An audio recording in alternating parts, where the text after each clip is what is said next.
Imagine producing 50% more value for your boss this year, right? But your paycheck only goes up by like a few pennies. Yeah, it's a grim thought. Right. Now imagine that kind of brutal economic stagnation lasting not just for a bad quarter or, a bad decade, but for your entire lifetime. Which is incredibly hard to wrap your head around. It really is. Yeah. And, well, welcome to Engel's Pause. The reason we're starting there today is because the incredibly dense, frankly fascinating stack of notes you handed us for this deep dive is anchored around this terrifying premise. Yeah, it's a massive convergence you've mapped out here. Exactly. You've mapped out this collision of artificial intelligence, quantum computing, and eponymous machines, and you've tied it all to an economic framework you dubbed the Julio Aranda distribution thesis. Which, I have to say, is a really vital framing.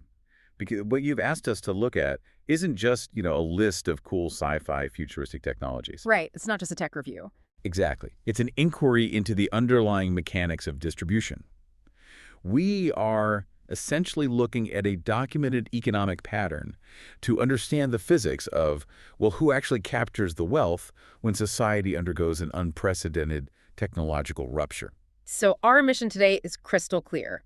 We aren't just geeking out over the tech. We are dissecting your thesis to figure out exactly who benefits from this monumental shift we are living through and when. Which is the trillion-dollar question. It is. Okay, let's unpack this because looking at this massive intersection of quantum compute, generative AI, and robotics, it is very easy to get blinded by the sheer scale of the engineering. But you're arguing that to understand where we are going, we actually have to travel back to the late 1700s. We do. And to visualize why, we need to abandon the cliche idea that this technology is just some glowing, futuristic data matrix, right? Yeah, like something out of a movie. Exactly. We need to look at it mechanically. What you've mapped out in your notes is essentially an engine. Okay, an engine. Right.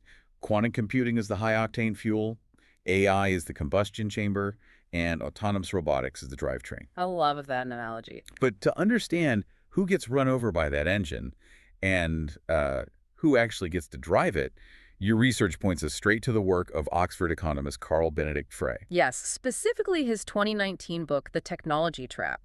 He documented the economic realities of the early Industrial Revolution with, honestly, forensic precision. It's a fantastic historical anchor. And the numbers he pulled are just staggering. He notes that between 1780 and 1840, the output per worker, so the actual tangible productivity generated by an individual on a daily basis, grew by a massive 46%. The output skyrocketed, yeah, mostly because of the new steam-powered machinery. Oh, yeah. But the data reveals the trap.